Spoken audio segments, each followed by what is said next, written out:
Hello, this is Dr. Kim Jungul. Today, we will discuss the types of treatment during the retention phase, which is when the orthodontic appliances are removed and retainers are being applied. Dr. Oppenheim stated that retention is one of the most difficult stages in orthodontic treatment, and that retention itself is an issue. Dr. Hellman stated that the retention period should not be seen as a separate process, but instead, as another part of the entire treatment process. Dr. Riedel stated that the most important factor of retention is function. There is a lot of discussion regarding the retention phase and retainers. Dr. Kinskell and Engel claimed that the appropriate occlusion itself is the most important factor of retention after orthodontic treatment. Dr. Lundstrom and others claimed that maintaining the original apical base, which would be the intercanine or intermolar width, of the patient is the best way to prevent recurrence. Dr. Tweed claimed that the mandibular anterior teeth should be upright from the basal arch. Dr. Rogers Dewey and others claimed that maintaining an appropriate functional balance is the most important factor during the retention phase. As we can see, it is extremely difficult to achieve a stable retention phase after treatment.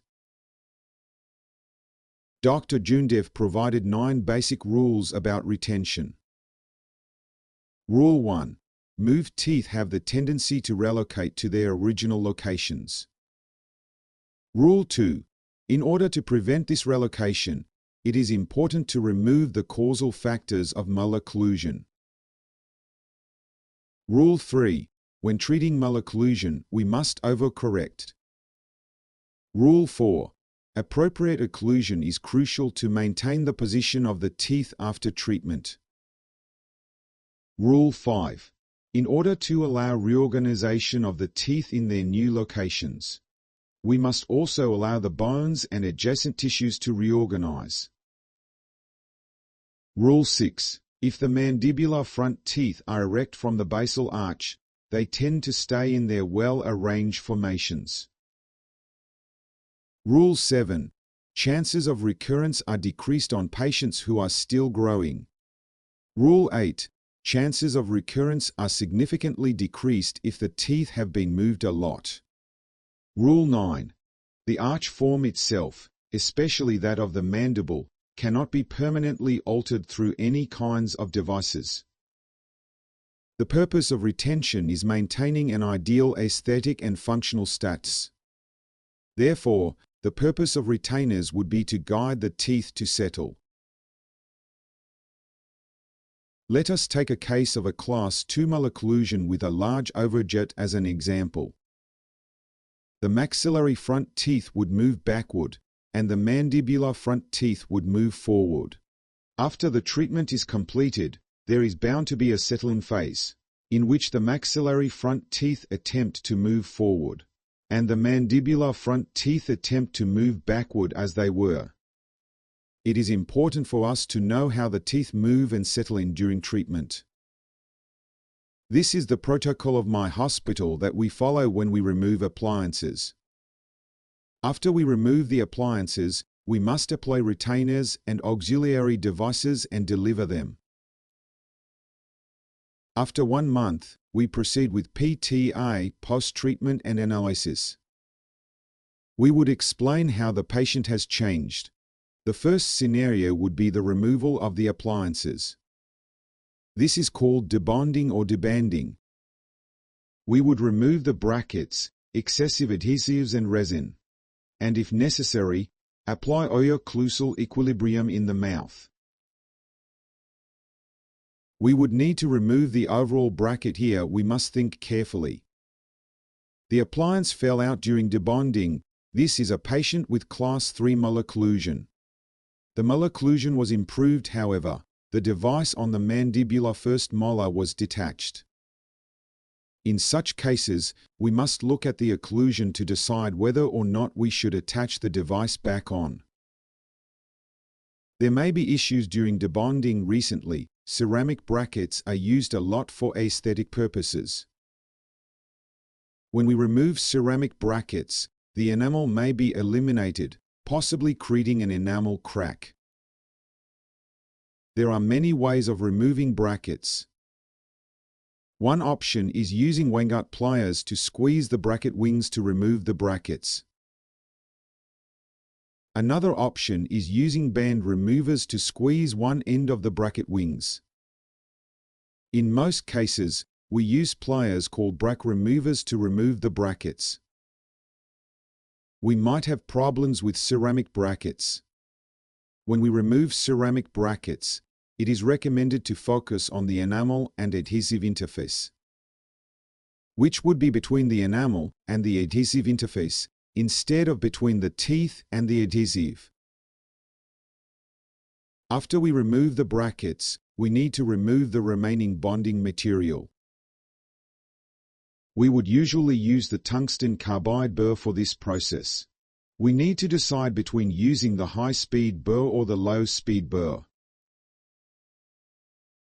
In most cases, dental hygienists will carry out the removal. Therefore, I recommend using the low-speed burr. Some patients may show signs of gingival hyperplasia during the removal of the brackets. In such cases, we may perform gingivectomy during the treatment process. In other cases, we may remove the excess resin in either 1 or 2 steps after treatment. This is a patient with a deep bite. This would be a case where gingivectomy was performed first, followed by an intrusion arch and MEIW. When there is need for an intrusion, there are higher chances of gingival hyperplasia.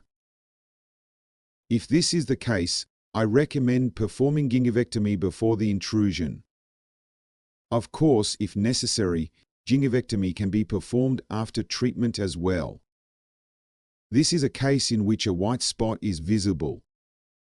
When we see a white spot, we should apply 1% of casein phosphopeptide amorphous calcium fluoride phosphate CPP/ICFP. It is recommended to remove the device as we do so. Also, aesthetic grinding may be needed during the bracket removal. It would be best if it is done first in the finishing stages of treatment. When we remove the device in the finishing stages, we need to check again. Where should the occlusal equilibrium be applied in this case? We need to carefully observe the central incisor lingual ridges and the maxillary and mandibular canine tips. If there are irregular ridges on the maxillary 4 and/or the mandibular 4 teeth, we need to grind them. There may be cases with shovel teeth. Shovel teeth are basically when the lingual marginal ridges are defined. What kinds of malocclusions can we see in such cases? This is a photo of shovel-shaped front teeth, and the photo below is of front teeth without shovel teeth. Shovel-shaped incisors may not be shovel-shaped but instead triangular-shaped. In such cases, it may be bulky in the labial surface towards the distal. There may be ideally shaped central incisors in the maxilla. If there are shovel teeth, the ridges are distinct towards the lingual marginal ridge. Even if the mandibular teeth are well arranged, the mandibular anterior region moves backward due to the distinct ridges. This happens most in the maxillary central incisors or the lateral incisors. Because of the maxillary lateral incisor region, the mandibular lateral incisors move inward. The mandibular central incisors move labially, increasing the chances of crowding in the mandibular anterior region. Because crowding in the mandibular anterior region can touch the maxillary anterior region, this is connected to the maxillary anterior crowding. In such cases, we can evaluate using the explorer or with our fingers. We can grind the lingual ridges using a round stone at low speed. This can smooth out these distinct shovel teeth ridges. Again, it is recommended to do this in a number of steps rather than all at once. After removing the device, we need to collect important information. The important information here refers to the same type of information. We collect it in the first stages when we started diagnosis and treatment. Firstly, we need to take impressions. We would need to include the making of the retainer and the study model. Secondly, we need to take X-ray. We would take photos of the lateral ceph, the PIA and the panorama, and an intraoral X-ray in the maxillary central incisor region. Thirdly, we need to take a facial and intraoral photo. A question arises after removing the device: is retention absolutely necessary? At this point, it is necessary for 3 reasons. Firstly, the gingival or periodontal tissues would have been affected by the orthodontic treatment. After the device is removed, they need to reorganize and be remodeled. Retention would be necessary to allow time for the remodeling to happen. Secondly, the individual teeth are moved out of their original positions into unstable new locations. Therefore, there is a high chance of recurrence due to other factors such as the soft tissue. Thirdly, growth of the patient may change the results of treatment entirely. These are the reasons why retention is necessary. What kind of retainers should we use? There are removable retainers and fixed retainers. The advantage of using removable retainers is that it is easier to maintain oral hygiene. However, there are many more disadvantages. If the patient does not, the chances of recurrence greatly increases. The removable retainer may affect the pronunciation of words due to the resin plate, slightly change the tasting abilities of the palate, and result in excessive discharge of saliva. The patient would need to get used to these side effects. The retainer may also fracture. There is also a high chance that the patient loses the removable retainer. On the other hand, an advantage of using fixed retainers is that it is less visible compared to removable retainers, and thus more aesthetic. We don't need active cooperation from the patient because it is not worn by the patient, but is instead permanently applied on the lingual surface. The disadvantages include a higher chance of plaque or calculus. Even if we apply fixed bonding retainers, there is a higher chance of elimination and modification. To conclude, fixed retainers are better for retention after treatment, and removable retainers are better for maintaining oral hygiene. Recently, what device is normally used first? The removable retainer is used in the maxilla. In the maxilla, a bag-type wraparound retainer is often used. Because there is a high chance of crowding recurring in the mandible, bonding retainers between the canines are often used in the mandibular anteriors. When we apply a bonding retainer, we use arch wires 0.195 inch or 0.32 inch. We can use one thick arch wire or a multi-stranded arch wire.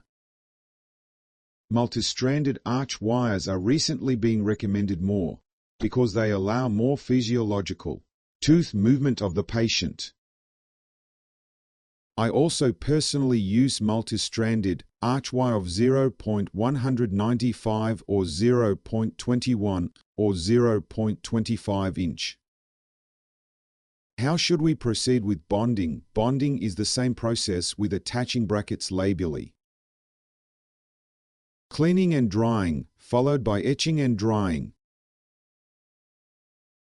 I personally recommend indirectly bonding through silicone rubber tray, then bonding and light curing the first premolar or canine, finally bonding the anterior region.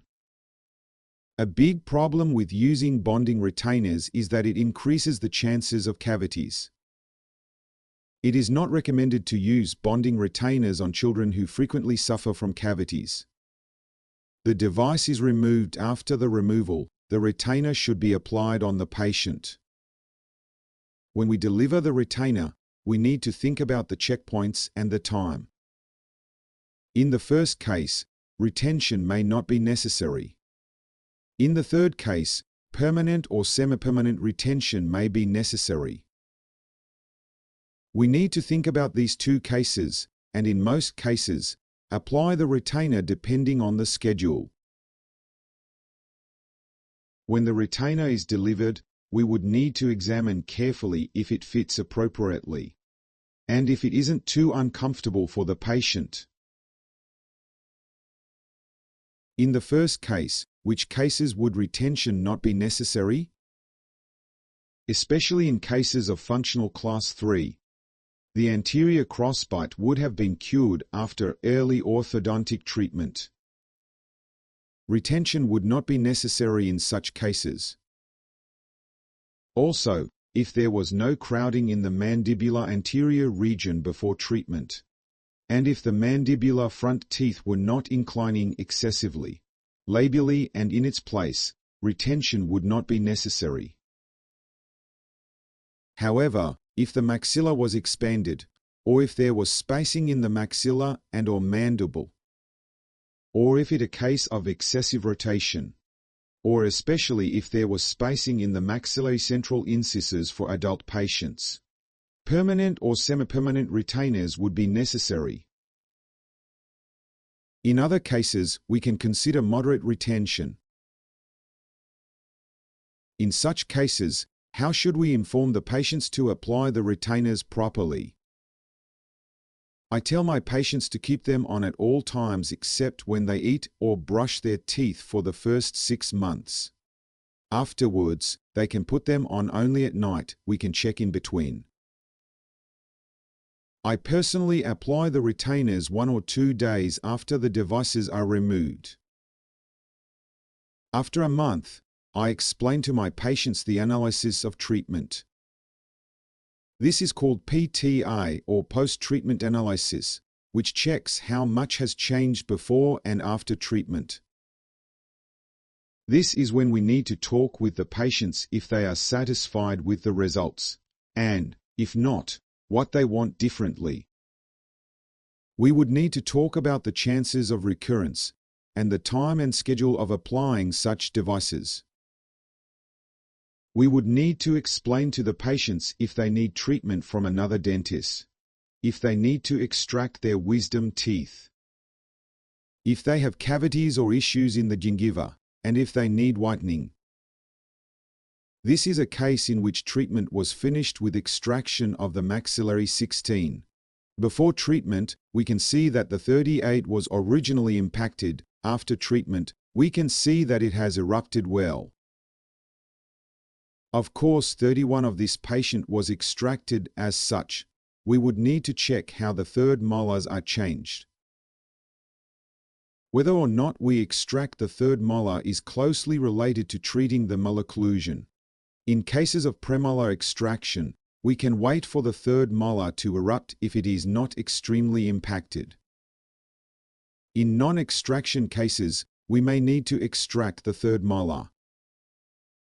If that is the case, we need to look at factors such as the status of the third molar, if it is impacted or has cavities, and how the root of the third molar is being developed depending on the age of the patient. In a case of MEIW, the third molar was extracted at stage B, which is when its roots were being developed. During treatment, we need to check the status of the third molar, if there is horizontal impaction. Or in non-extraction cases, it would be better to extract the third molar. This is a case in which the maxillary 17 was extracted. The mandibular third molar was not extracted before treatment. After taking a panorama photo after treatment, would it be better to extract the maxillary and mandibular third molars immediately or to wait? They should be extracted immediately. This is a case in which the mandibular third molar was extracted. We can see the maxillary third molar erupting after treatment. In this case, would it be better to extract it immediately or to wait? At this point in time, the third molar is positioned too high, therefore in this case, it would be better to wait. We can perform PTA and check again after 6 months. After the first check after 6 months, we can check once every year. We need to check if the retention is going well, or if there is recurrence taking place. If a fixed retainer was applied, we would need to check if the oral hygiene is being maintained well in the maxilla and mandible, and if there are any calculus. We would also need to check if the patient needs to go to another dentist for separate treatment. I apply bonding retainers for 2 years after treatment. If there is excessive calculus, we may replace the bonding retainer after 2 years with the spring retainer. This spring retainer can be worn only at night time. In the following lectures, I will discuss in detail the methods of retention. After treating patients with crowding, space class 3 malocclusion, class 2 malocclusion, deep bite, open bite and posterior molar crossbite. Thank you for watching.